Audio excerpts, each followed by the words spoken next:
Thanatos Cast, tudo o que você queria saber sobre a morte, mas não tinha coragem de perguntar.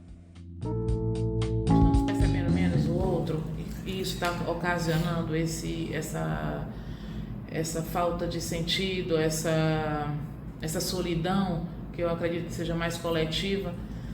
É um paradoxo, né? Porque, bom, lembra daquele brinquedo antigo que tinha eu ia dizer supermercado, né? Aquele brinquedo antigo que tinha nos parques de diversão, né? Que a gente chegava e olhava os espelhos e eles distorciam a nossa imagem. Outra hora você estava fininho, outra hora você estava mais largo, baixinho, alto, né? Eu acho que a gente está aprendendo a ver as pessoas muito mais por aquilo que elas não são. Ou seja, nós estamos aprendendo, quando as pessoas dizem o mundo do Instagram, o que é o mundo do Instagram? O mundo do Instagram é o mundo dos restaurantes, com as fotografias dos pratos bonitos, das pessoas rindo e brindando, né? O que parece estruturar uma cultura de imposição da felicidade absoluta. Cada um de nós sabe que a vida, infelizmente, não é só prazer, é sofrimento, é dor. Aliás, se nós não sentíssemos dor e sofrimento, a gente não teria elementos para julgar aquilo que é de fato prazeroso, aquilo que de fato é feliz, ok? Nós estamos aprendendo a ver nos outros uma imagem dissimulada que as pessoas fazem delas mesmas, ok? E aí isso nos leva a um problema. Quem de fato somos nós, quem de fato são as pessoas que se comunicam com a gente, né? Será que dá para julgar o Erasmo a partir do perfil do Instagram? Em parte dá, mas só saberão de mim se conviverem comigo, né? Professor, falando também, ainda continuando na questão de pós-venção ao suicídio, com relação à questão do gênero, existe alguma diferenciação? Homens, mulheres, há um estudo sobre isso? Há vários estudos apontando tendências, né? Então, por exemplo, se sabe que tendencialmente mulheres tentam mais do que homens cometerem suicídio. Entretanto, os homens eles são mais eficientes no resultado final, né? Isso tem a ver com métodos utilizados, tem a ver com uma certa postura dos homens em terem comportamentos mais agressivos e autoagressivos. Não vou entrar em discussão sobre os métodos que são utilizados, claro, ok? Mas vamos dizer assim, que os homens, entre aspas, têm mais competência no sentido de produção do resultado final. O não falar sobre isso, esse estigma que tem do homem ter que preservar seus sentimentos, alguma coisa do tipo, ele deixaria de ser, a sua masculinidade poderia estar em prova com relação a isso, tende a fazer com que os homens eles guardem mais esse sentimento e sejam mais eficazes na... Olha, é uma hipótese interessante, a gente pode pensar nisso, né? A gente vive numa cultura de marco que ela é machista, não é? Essa expressão do machismo implica em que os homens tenham um viés de controle emocional maior, que é a velha máxima, homem que é homem não chora, né? O que na verdade não é uma determinação de ordem biológica, né? É mais algo que foi criado pela cultura. Porque se nós olhamos o passado ou se nós olhamos outras culturas, existe aquilo que a gente chamaria de manifestação de emotividade viril. O que é a manifestação de emotividade viril? A gente encontra nos relatos antigos das crônicas medievais, por exemplo, quando alguém perdia um companheiro numa batalha, ele simplesmente chorava, gritava, né? A Bíblia tem vários relatos, né, de pessoas rasgando as vestes, jogando cinza no rosto, chorando, homens, ok? Hoje a gente vive uma situação que é muito complicada. Os homens são estimulados a não compartilharem suas emoções, ok? E as mulheres começam a adentrar numa seara que eu acho perigosa. Então vamos lá, vou tentar me explicar melhor. Hoje em dia, as mulheres tendencialmente poderão cometer mais suicídio. Não quero ser catastrofista, né? Mas por que eu estou dizendo isso? Porque elas estão entrando num ritmo de vida, primeiro, em contato com muitos valores do que a gente chamaria de cultura machista, ok?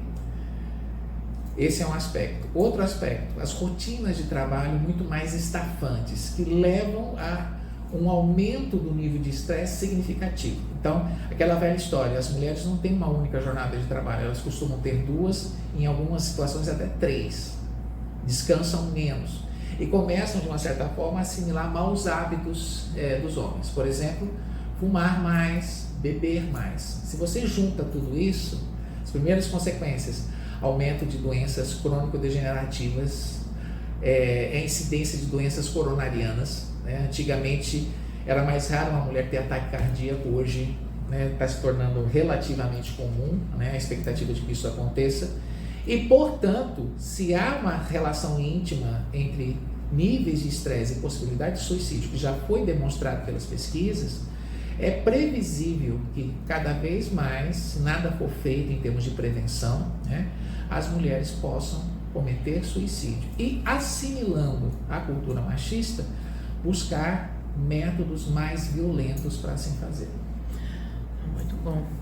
O professor, ele conduz um grupo de pós-venção ao suicídio na empresa Memorial Vale da Saudade, né, no cemitério Memorial Vale da Saudade. É que é interessante esse papel ativo de um cemitério.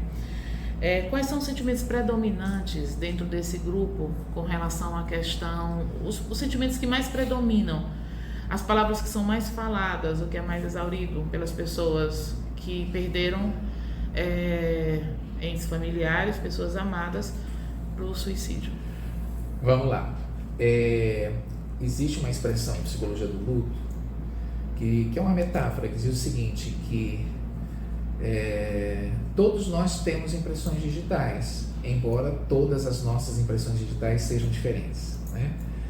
A gente pode dizer a mesma coisa em relação ao luto. Todos nós, quando perdemos pessoas importantes, vamos expressar um sentimento de dor e sofrimento intensos, né? Só que cada indivíduo vai fazer essa expressão de maneira muito diferente um do outro. Ponto, né? O suicídio, ele tem determinadas situações que tornam determinadas falas comuns, que eu ouço muito nos grupos, por exemplo, né? Só que não confundir, essas falas comuns não expressam necessariamente realidades idênticas, pelo contrário, né? Mas tem 2 expressões que acompanham os enlutados por suicídio e que fazem as pessoas sofrerem muito, ok? Se uma pessoa morre idosa com 104 anos, 105 anos, as pessoas não vão ficar se perguntando o porquê que ela morreu, né? Há uma sensação de uma vida que foi longa e bem vivida. Se um jovem de 21 anos comete suicídio, né? As perguntas mais recorrentes: mas se eu tivesse percebido melhor o que estava acontecendo? Então, o Cs, a cronicidade, o C. E se eu tivesse conversado mais? E se naquele dia, né, eu tivesse parado quando ele ligou para mim para conversar, eu disse que não podia? Então, o C, né? Uma certa fantasia de volta ao passado para tentar mudar as circunstâncias que impedisse as pessoas. Isso é um pensamento intrusivo, né, que vai compondo o mosaico complexo dos sentimentos. Outra pergunta são os porquês. Por que isso aconteceu? Né? Que pode estar preso a várias racionalizações. Ele recebeu todo o amor que a gente dava. Nós somos uma família estruturada. Ela tinha tudo o que precisava, né? Ele era um profissional de sucesso. Com 50 anos tinha propriedades, tinha carro, tinha dinheiro, né? Por quê? O porquê atormenta as pessoas. E por uma razão singela. Nós somos seres que tem que estabelecer sentido às coisas para entender a realidade, mesmo que esses sentidos sejam falsos ou equivocados. Então, as coisas têm que ter um porquê, né? Das coisas mais simples, o feijão queimou porque não se desligou a panela antes do tempo. Evidência clara, cristalina. Agora, por que alguém, no auge da sua vida, com toda a potência de tudo aquilo que ainda poderia viver, cometeu suicídio, é algo atormentador. E por quê? Por quê? Né? E por quê? Porque, na verdade, quando você convive com uma pessoa que cometeu suicídio, invariavelmente as pessoas se sentem de alguma forma corresponsáveis, envolvidas. E aí isso determina uma confusão de sentimentos.